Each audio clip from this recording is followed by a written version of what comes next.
And here we are. We're live. Thank you so much for joining in with us for the Quarantini Hour. This is Cherie Hughes. I'm reversed. And as many of you guys know, I was planning on having Chad Schaefer, my broker, to join us today. And unfortunately, he's under the weather. So, Chad, we hope you get better. But we're still going to keep it rolling because real estate is the one constant that we always have. So what I thought would be really cool would be to introduce two of my favorite guys to talk about something that they really like to do. So, which is to learn about craft beer. And so that's right. I have my husband here, Bob. Say hello. And hello. Then my brother-in-law, Rod. Hello. I'm still getting used to this video thing, guys. Yeah, that side or this? This way. Whichever way is the easiest. And we're going to talk a little bit about craft beers. So, just so that you guys know, before we moved to Gainesville, I had no idea that American beer was so sophisticated. Or should I say, oh, I got to do with this hand. Sophisticated. It is a truly, truly sophisticated endeavor to learn about craft beers and everything that it has.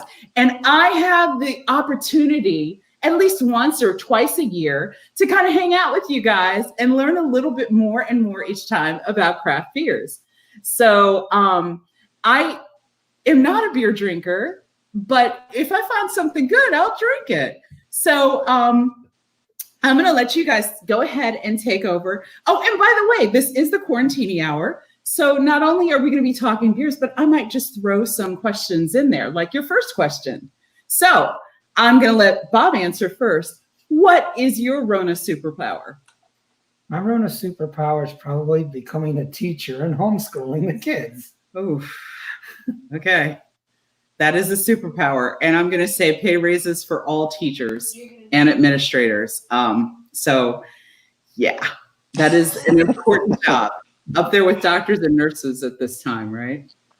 So inside the house it is. Inside the house it is. Yep. So he's the guy who keeps it rolling in my household. He keeps it rolling. So how about you, Rod? What do you think?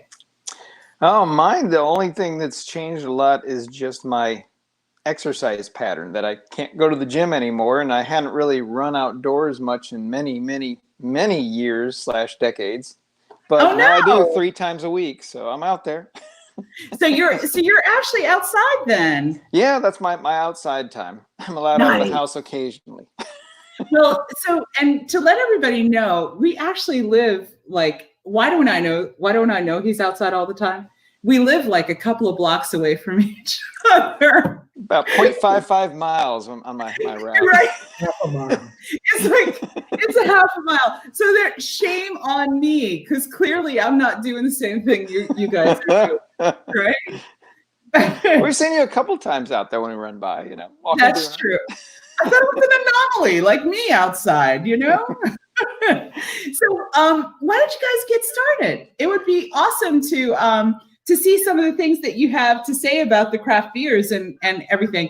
So like one of the things that I just don't understand about craft beers is this.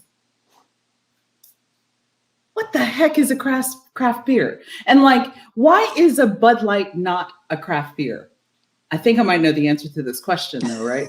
Well, craft beers are usually made by small independent brewers. They're not made from mega corporations like Budweiser, Coors, Miller. So they're small operations based kind of on volume.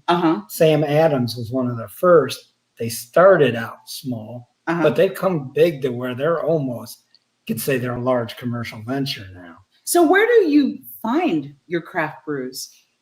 Publix and stuff now carries a somewhat of a selection, but you can go to somewhere like a bottle shop like Tipples over on 75th Street and Southwest 24th, and they have like 800-900 different types of beer. So I've been to Tipples before. It's a really small place. So you mean to tell me they have over 700? It's like 700 to 800. They can have a lot of beers there, yeah. Wow. But the nice thing about a place like that is the people there too, that they can help you learn and give you good recommendations, something you won't get at Publix. Yeah, Jeff and Mike and Jake, they learn to know you. They know what you like. They know how everything tastes. They can tell you certain styles, the brewers. They also sell wine if you like wine, and they're very good with wine. Wow. Too. That's really cool. And actually, it's so funny you say that, because every time I go in, they're like, "Oh, you won't like that," and I'm like, "Don't tell me what I won't like," and then they're right, or they give me a taste of it and like, see for yourself. It's small enough they know you. Right. Big enough you're always meeting new people when you go in there. Though there are some regulars that float through. That is so cool. That is so cool. Well, listen, I'm going to let you guys go ahead and tell me. So why? Oh, do they put? So hold on. I think I got a comment coming in, and I'll tell you in a second. I think it's from my girl Serena, and she said, "Do they put ice and straws in their wine?" So that's an ongoing joke with me in the Quarantini Hour, because I love ice, and so I put ice in everything. So I was really bummed to figure out. If it's in wine, that's okay, because who cares? But beer, no. She has violated that rule before. I have violated that rule. We will go over one of the beers she violates with. That is so true. That is so true. So Serena, yes, they do. No, they don't put ice and straw. Exception for the straw when you're tailgating and walking to get food and want to hide it. But there you go. But no ice. No ice. I love it. So go ahead, tell us a little bit more. So I was going to start from the range of beers, from the lighter beers and ales to the heavyweights, which means they're just thicker, darker. So this is a Berliner Weiss from Swamphead, which is a local brewery here in Gainesville, Florida. It's called The Force Will Be With You, and it's a Berliner style Weiss. And do they carry this in Tipples? Like, so how was Tipples able to carry like 800 beers at one time? Do they like cycle through beers? Is that what happens? They do.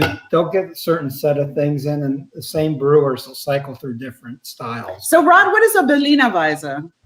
So Berliner Weisse, I actually am very familiar with because I lived in Germany, of course. So yeah. Yep, it's a sour tart beer. I think, if I remember right, I think there's wheat, isn't there? Isn't that the Weiss? A little bit of wheat, but it's a very light ale. Yeah, easy to drink. They will sometimes add fruit. This one has blueberry and Aussie in it. What's Aussie? It's a type of Asian however you fruit. pronounce that berry, ACAI. ACAI. I've never been sure how you say it. Acai, isn't that acai? Acai, maybe that's how you pronounce it. It could be. Antioxidants, good for Come you. on, help me, people. But this will be a really light summer, easy to drink beer. This style you can find at Tipples. There'll be some that are more like a lemonade flavor, some with more like an orange flavor. They're very like cherry, easy. yeah. Schaffenhofer, I think, is one. They're very easy to drink. This would be on like the lightest end. They're lower alcohol. And then the next set that's very popular is pale ales, which really is an India pale ale. They call them IPAs. They tend to be light and crisp, but they're more bitter. This is a India pale ale from Evil Twin. My wife loves this one, key lime pie. It actually has key lime and graham crackers added. It's unfiltered, so it's a little hazy. And she loves to put this one on ice. So, yes, I don't Serena. know why, but she puts it on ice. We pay $5 a can for your wife to put it on ice. Yes, we do. It's like lemonade. It's like lemonade. IPAs tend to be a little more hoppy. They can be more fruity depending on the hop. If they have something like Citra stuff, they can be unfiltered, hazy, clear. Yeah, you get those styles. You get your West Coast ones that tend to be the more bittery and New England style, or Hazy ones have gotten real popular lately. Those are my favorites, which are often very juicy, have almost a cloud-like feel sometimes in your mouth. Those, I like those a lot better. They're really refreshing in the summer. This is another one from Swamphead, their Star Wars series, Rebel Scrum. It's a New England style. They're a little less bitter, a little less of the hop taste to them. They're still hoppy, but it's just toned down from West Coast. When you say hop taste, so this is what I like about you guys, is like going on a tasting with you guys is like, there's nothing else like it. To hear them talk about their beers is so cool. So like when you say hoppy, what does hoppy mean? Because for those of us who may not know a lot about hops, like what does that mean? IPAs are different because they use more hops than most beers do. And you'll get more, they add a bittery element to them. It can be more of a floral or almost piney with something like Simcoe and stuff. They can, yeah. You can get floral, piney, fruity, tropical, citrusy with like citra hops. The IPAs just tend to have more, you get a lot more of those hops, less on the malty side, where other beers we'll get to later, you don't have much hops. So listen, guys, I got to share this with you. Dave McKenzie, your buddy from Texas, right? Brown-eyed pickle boy, how you doing? Dave McKenzie has made a comment, and he said something about Mosaic. Mosaic hops are good. Yes. There's a brand called Tool out there that makes a Sir series, where it's a pale ale, and every one in the series is made with only one type of hop. You can get the Sir Citra, taste Citra hops. Sir Simcoe, taste Simcoe. Sir Mosaic, you only taste Mosaic, and gives you, the series is really neat because you get to taste that one type of hop. So listen, guys, I love this conversation, and I love to hear you guys talk beer, because it is so cool. And it like makes your mouth water. And like sometimes we'll talk about beer and I'm like, I gotta try it. And then I tried it and I'm like, oh, because I'm not a beer drinker, right? But I love that since moving here, we've had the opportunity to kind of just tap into another kind of culture and group. Oh boy, he's going to die. Yes, the dog is now mad. Nobody's paying attention. He's going to die. He's got something to say about beer. Yeah. Oh, you know what? Actually, he hears your voice. So my dog Bruno loves Uncle Rod. Did I do it right? Yes, Uncle Rod. Uncle Rod. No, Uncle Rod is that way. Yeah. Do the opposite of where it looks like it is. He is that way. And really, we haven't drunken anything today. So, but Uncle Rod is like Bruno's favorite. And so when he hears Rod, he thinks it's time to play. So, Rod, I want to, since moving to Gainesville, one of the things that we've had the opportunity to do that we didn't have to do when we lived in the DC area is to like take time out to kind of enjoy and go to a place that, like Tipples, brewer. It's a bottle shop. A bottle shop, and just get to know the people there. And it's been really, really fun. Even like I said, I'm not a beer drinker. They have wine, they have ports, and they have a couple of different. They had a sake event, and they hold beer tastings and things like that for idiots like me who don't know how things taste. And it's great that it's probably less than 2 miles from us. that helps. And it also helps. I just want to give props out to my sister-in-law, because we never drink and drive. Our Rod's wife, Lourdes, who always picks us up. She's never not picked us up. Her job's to do the Christmas beer tasting. Yeah. You go to a Christmas party and try 12 different pretty heavyweight beers, and then she gets us home. Takes us home. And she gets us home. So like mad props to Lourdes, because she is always there to be the designated driver. And the beer tastings are an interesting way to learn different styles and beers too. That's true, and it's fun. I mean, it's amazingly fun. You walk in the room not knowing anyone, and you leave, and you you have the opportunity to meet new people, right? Yeah. So tell me a little bit about, so I've been talking to people about what time is a good time to buy a home, whether or not Rona is stopping people from buying homes. And Serena, who actually was on the program a while ago, she talked about she's going to be a new homeowner soon. And so she talked about, her process of going and getting a home. What in the world were either of you thinking when you thought, let's build a new home and let's build it in a different state? Gainesville, because you guys are originally from Ohio. And I know that my in-laws, your parents moved here, but what made you want to try your hand at a new home as opposed to an existing home? With me, it was just we looked around. We looked at the existing ones first. And saw some that were okay, but couldn't quite find what we liked until she saw this model home in the neighborhood we live in now, and was like, this is what I like. And wow. So we built from that model with a few tweaks, but. Right. How was it to relocate from the DC area? Because you guys we came from Maryland, you guys came from Virginia. How was it to relocate down here? How was it for you, knowing that you were going to relocate into a new home?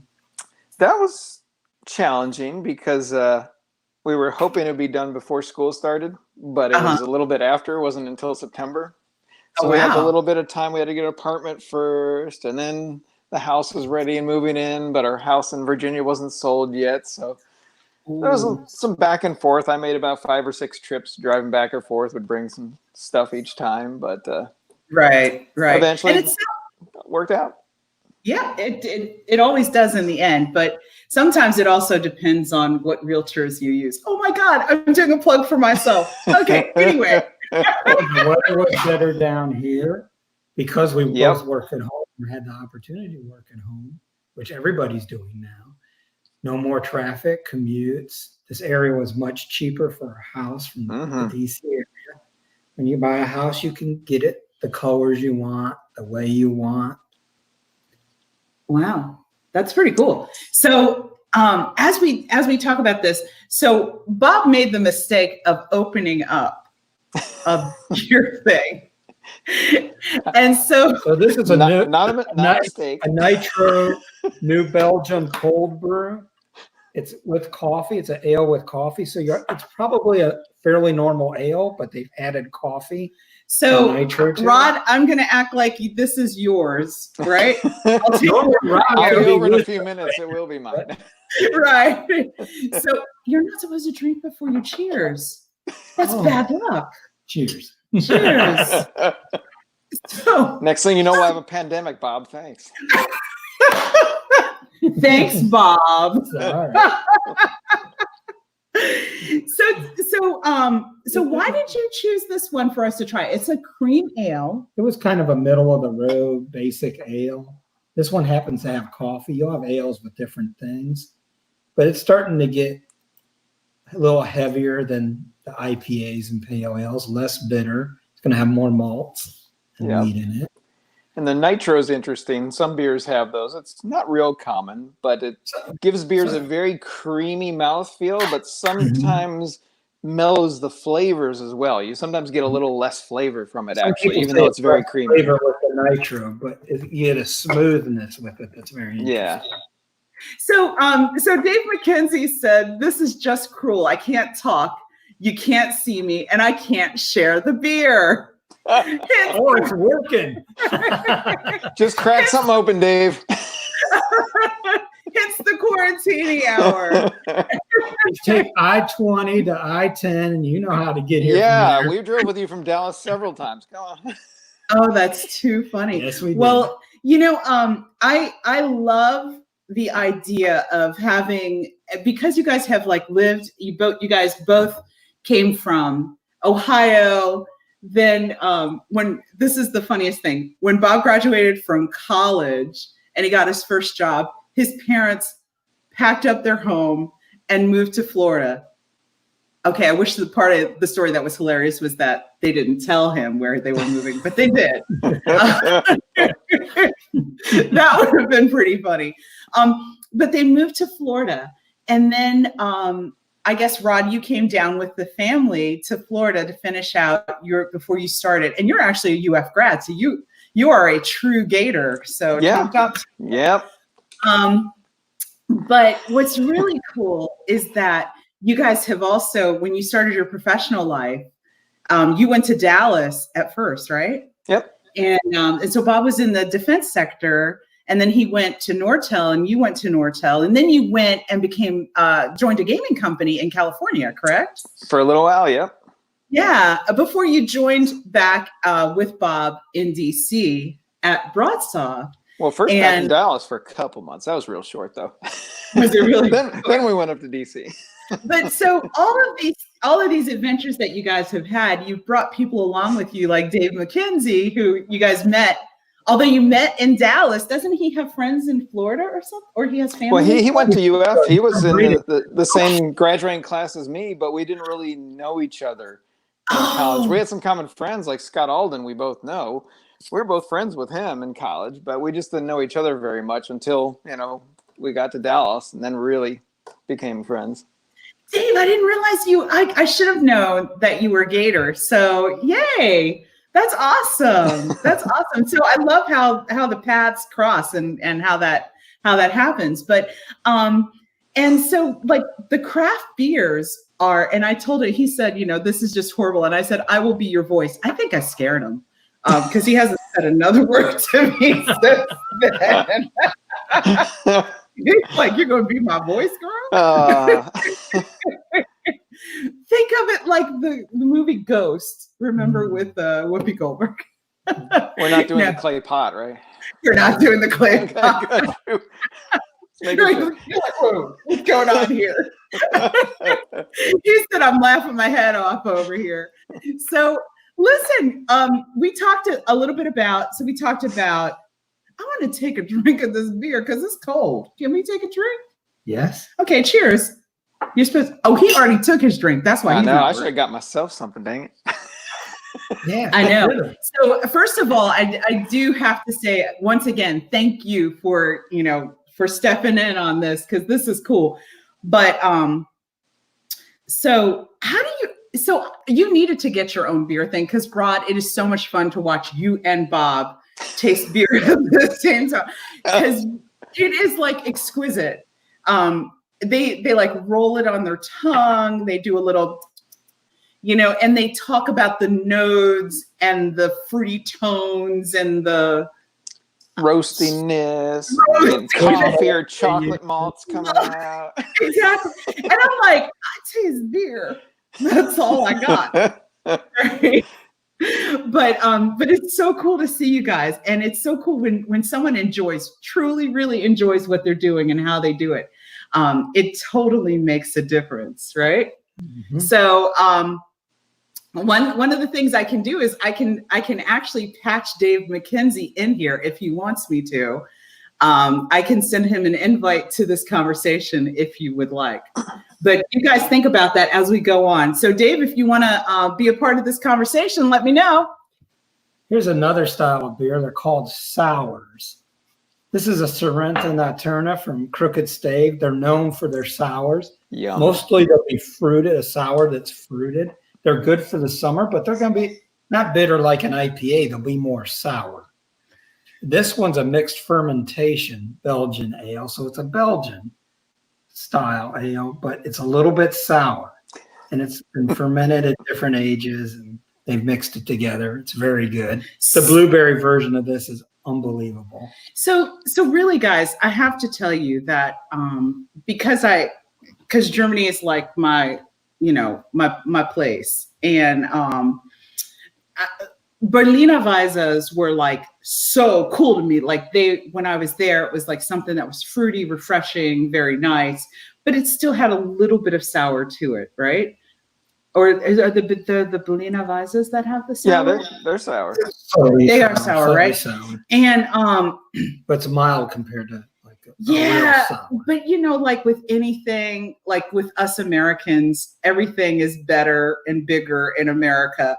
And the American craft beer sour scene is so off the charts right now. They've exploded the number of sours out there now. And I can almost not even Isn't it Jester King down in Dave's area, down in Texas? Jester King makes a bunch of great sours at Farmhouse. Yeah. Ales. So Dave didn't like my threat of patching him in. So he said next time. So we'll hold you to that, man. So, but tell me a little bit more about, like, how long did it take you to do the custom build of our house? Mm-hmm. Man, when? I'm even trying to remember how long it was. We started like May of November 2012. I think with that, I guess it was. They broke ground for us November, and we finished in July. Right, but we started the design or thinking about what to pick the house like May in 2012. Mm-hmm. We broke ground in October once everything was set up, got the right lot and everything, they could start. And we were done by July 2013. So do you guys have anything that you'd like for people to know in terms of, like, what are the top three things you should think about if you're considering a new build? And while we do that, I'm going to take another drink, and Bob is going to show us the next beer. So I want you to think about that. What are the top three things that you need to know in terms of building a new home? This one is a Flemish style sour ale from Europe, Belgium. They tend to be red. This one was surprisingly sweet, less sour. They also make a chocolate cherry version of it that's unbelievably good. But there's other, like Rodenbach makes a nice Flemish red. They'll be sour and they'll be red. Sometimes a little vinegary, sometimes almost a little chalky a bit. And so there are a lot of these beers that we have. So we kind of talked about like the Tipples, Christmas tasting, and they have like different tastings for like barrel aged things. I think they had a tasting for sours. This is why I love sours and gozes. Yeah. Now, and actually it's funny because years ago, Rod, because we went to like the beer festival in Gainesville, and I was like, Rod, I'm a sours person. And we stood in line for every goes, for every kind of sour opportunity we could do. But then I found out, I was like, sours, meh. Right? So it's so interesting, the evolution that happens, I think. That's probably when you started sharing my porters and stouts with you. Now I get half of one instead of a full influence. Bad influence. I liked it better when you didn't like the stouts and porters. Yeah, whatevs. So Rod, tell us what some of your favorite, because you like this genre of gozes and sours. Yeah, most of them. There's a lot of different styles there. Even with the gozes, I didn't like them at first, and then they've grown on me a lot more now. The difference between them and most of the sours is they are brewed with salt. That's just one of the things they're known for, of having some salt. Some of them you really taste it, and I don't like that. I don't want to drink salt water. But others just have a hint, and then they're good, you know? Yeah. I agree with you there. First Magnitude, their saltwater intrusion, the fruit series of them, papaya and guava and stuff, they've been quite good. Oh, that's interesting. We should probably check that out. And that's why I like stores like Tipples, because they can give you a whole range of things. And I love the guys in there because all you have to do is tell them what genre you're interested in. And apparently there's a couple of sommeliers, right?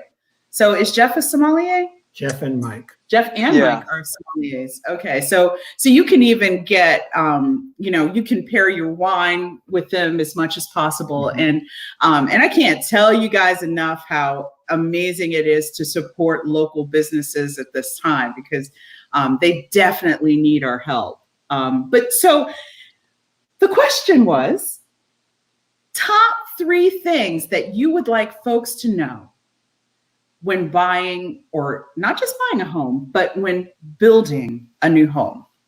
And I'm going to bring this closer in so that I can type. I would say, have your wife approve of the laundry room. Make sure it's big enough for her. That's a good one. Always put more outlets in the garage. You can always have use for them. But make sure they're on all the walls, between the windows and the walls, so you always have one available. If you have rooms that you're thinking of being a den, or you're going to have a desk in them for a kid, right now they're putting Ethernet jacks in a lot of the rooms. Make sure it's going to be where the desk is going to be, or put it on multiple walls in that room so you can move things around and you're not having cables run across things because you want an Ethernet jack there. Wow. That's the 3 I can think of. Those were specific, weren't they? Yeah. Wow. What do you have to add to that, think? I mean, ours, luckily the builder we used, there was kind of a design studio that helped, but I know the colors and furnishings, ceiling fans and lighting and stuff, that was a whole new kind of world for me. I knew we were going to get there, but I never really thought about it until it was right in front of us. And I'm like, I don't know what I want. When it's in front of So ours was tile. We entered a world of tile that we can never get that time back, right? Well, I basically looked at lunch every day for about 2 months. I found a tile I really liked.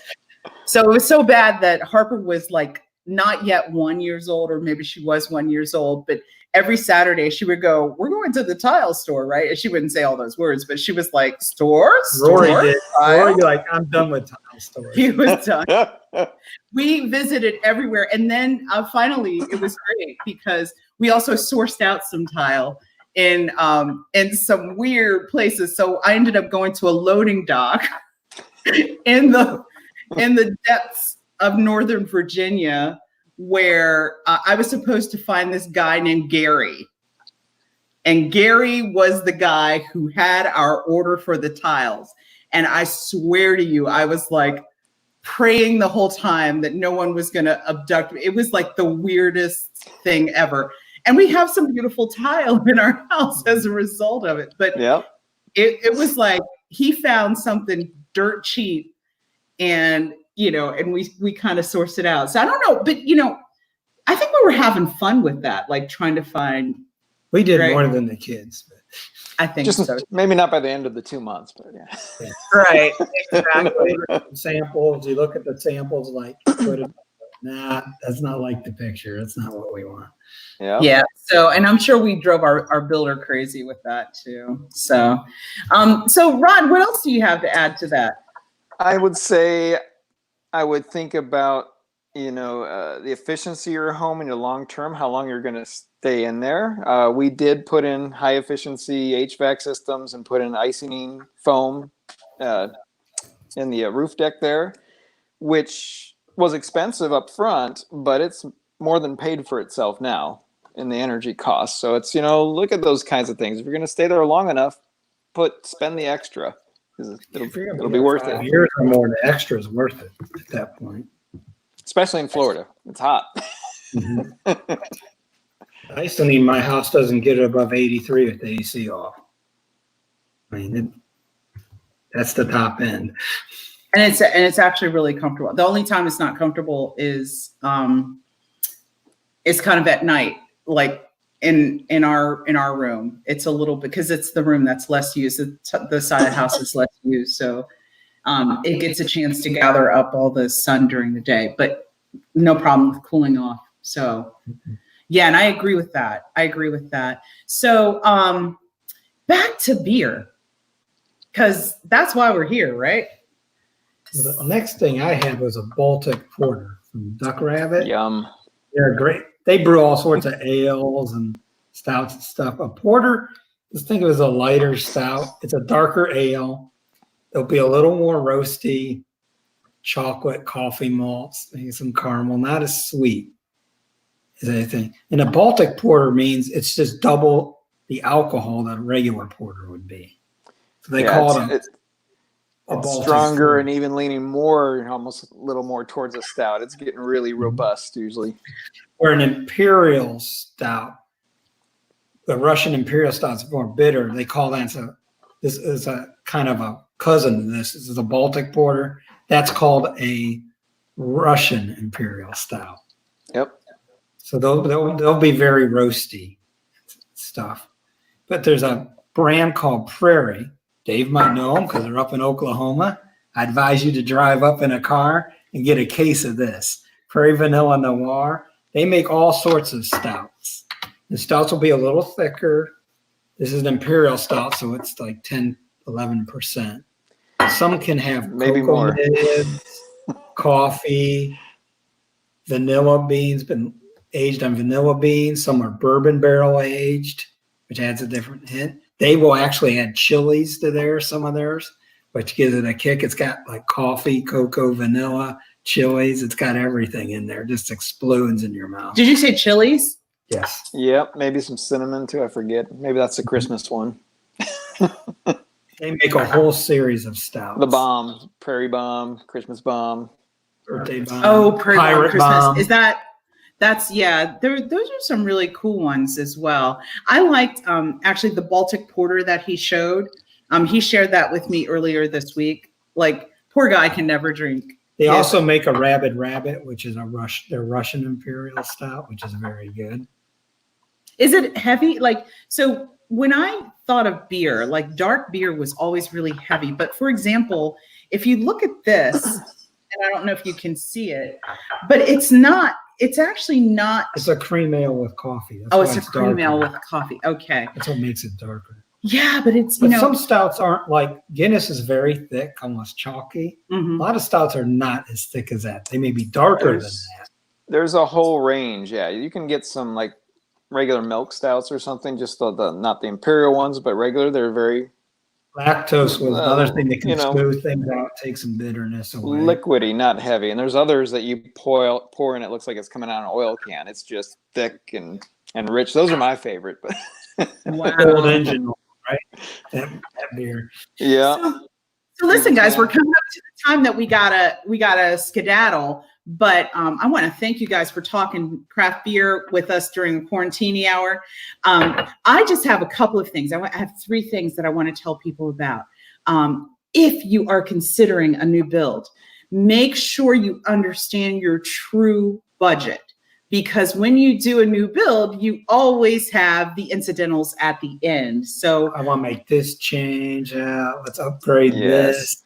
Start a little below where you want to start a little below, and understand that a lot of the fluffy things that they show you in order to get you in there, you can live without. Now, you can still get the home that you want with the look that you want, but you can kind of live without some of those fluffy things. You can't live without an architecture that doesn't work for you, but you can live without extra fluff on a wall or something. I don't know. But you know what I'm saying. And I'd still get it home inspected because there are things that you will just miss. The experienced home inspector will go, that's not right. You need to get that fixed right away. A lot of things will look okay. Then there'll be some small things that you don't know about that kind of present itself. Right. But that's also with existing homes as well. And that's why we always tell people to get home inspections. But people don't think about that new build. So they think it's pristine. Oh my God. I can't tell you how many times I thought I was moving into like a perfect home, right? You're like, oh my God, it's going to be perfect. And, it's not perfect. It's almost perfect. It is perfect. But there's be a few things.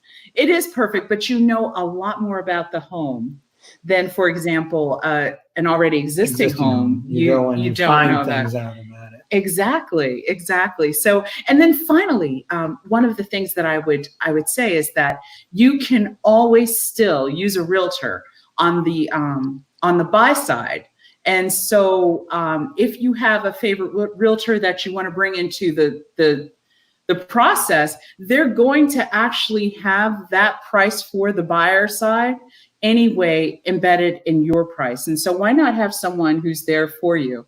And there's ways that you can look for realtors that that will kind of walk with you through the process, right? But I love the things that you've given us so far, guys. So make sure your plans are wife approved. I did not tell him to say that. It's like, he makes been beaten me into him by now. Right? Yeah, it's basically. But make sure your plans are wife approved. Do not go off reservation. Do not go off of reservation in terms of your budget. But also realize that there are incidentals that might happen at the end. So for your build, Rod, I do remember that you were at the end of your build and you found out that you had to pay for sidewalks, for example. So that was another extra $5,000, $2,500, whatever it was that you had that you were responsible for. And so trying to understand those things, and whatever builder you have, making sure that they're transparent about some of those added and hidden costs is really going to be important. And sometimes all it takes is a question like, what is my real bottom line?